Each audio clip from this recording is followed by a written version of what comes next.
So I'm back with part 2 of Dylan Mortensen's interview. We originally had about 5 or 6 minutes of the tail end of this interview.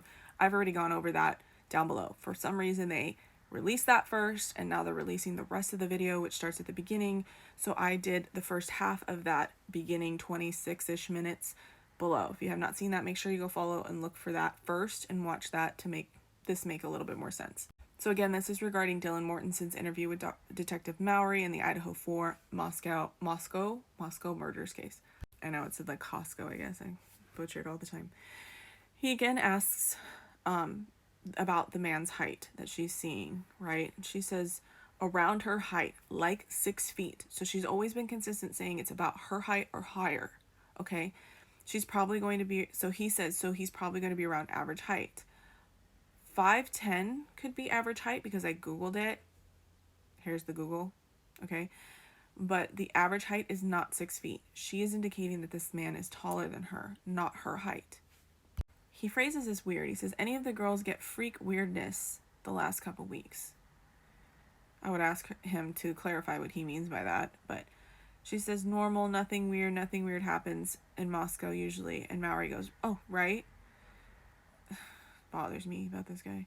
Repeats again what she says again. So this is like what, the third time that he's repeating it. Is this a tactic? I don't know if he's trying to clarify his notes, which by the way are wrong because we catch him repeating it back to her incorrectly later on. So I don't know what he's writing and why he's getting it wrong when he's asking her like a million times, but or this is a tactic to see if she changes her story.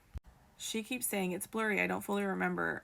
You say you hear her say things, you give a detailed account of what you did say and heard, but you're too out of it to remember. It doesn't make sense. It can't go both ways, guys.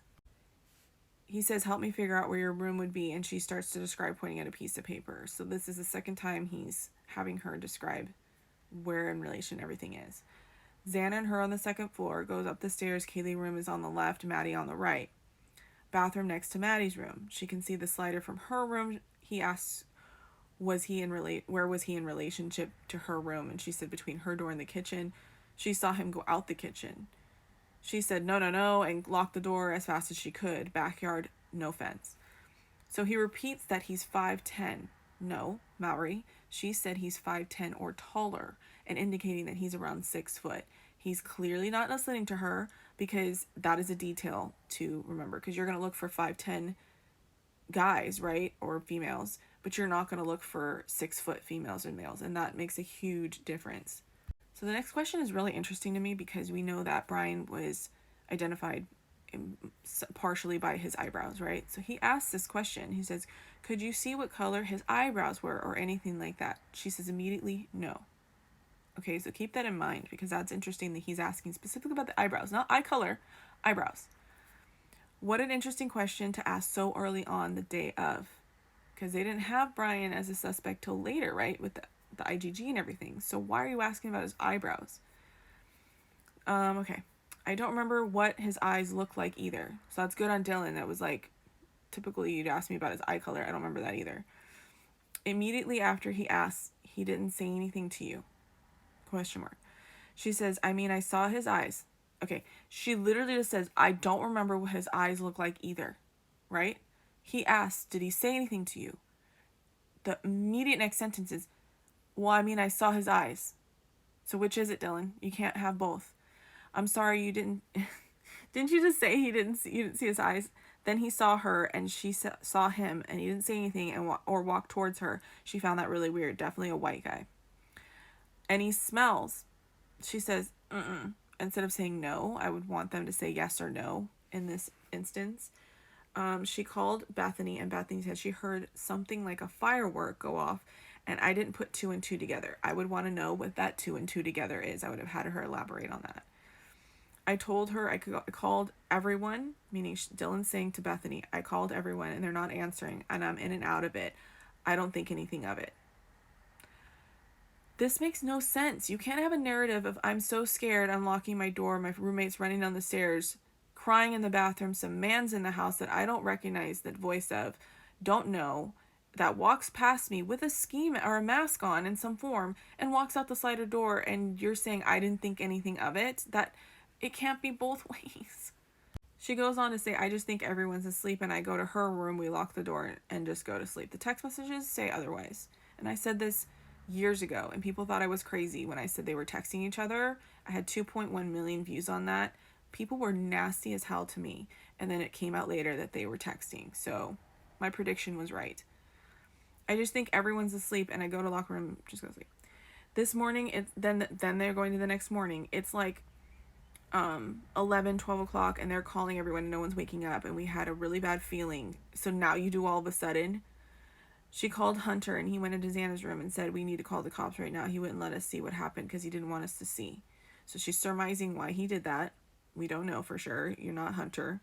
Males in your house or just girls is what he's asking. She said just girls. Didn't hear a car start up, nothing like that after the fact. No. Anything social media posts, anyone talking about anything? No. At the Sigma Chi party, anyone getting angry, anything happened? No, everything normal. Xana and Ethan were with me. Anybody hook up with a boyfriend that would be pissed off? No. Anything else you can think of that I should know? First of all, by the way, that boyfriend comment, it could be a female, so don't discount. It can be either way, okay? Anything else you can think of I should know? Bethany saying there was a loud boom, but I didn't hear it, and she doesn't know how because she was on that floor. Bethany is just below, right? And she clarifies yet again. When clarifying, he calls Morgan. This guy is with the lack of details. I can't. Dylan says Kaylee would be above her, but Kaylee's room is above the kitchen, if I'm correct with the... I don't know. Is Kaylee above her? As if you're going up the stairs... Yeah, I guess Kaylee would be above her and Maddie's on this side above the kitchen. Anyway, let me know because that layout is weird. Let's see. Anything else you can think of that I should know? That was when she said Bethany is seeing stuff. Dylan says Kaylee would be above her room and Kaylee is above, and then Maddie's above. Wait.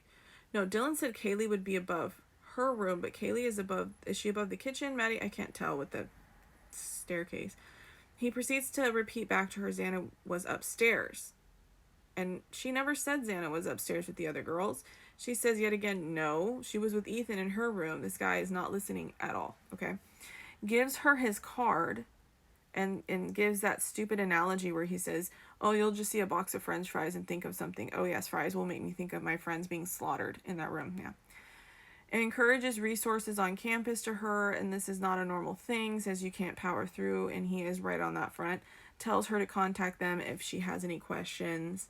I don't know who's going to be the lead investigator, he says. He goes on to say that if there's any weird text calls, somebody following, do whatever you need to make yourself safe. What does that mean? And then he says, tell her to come. I would have told her to just come directly here to the station if something like that happens.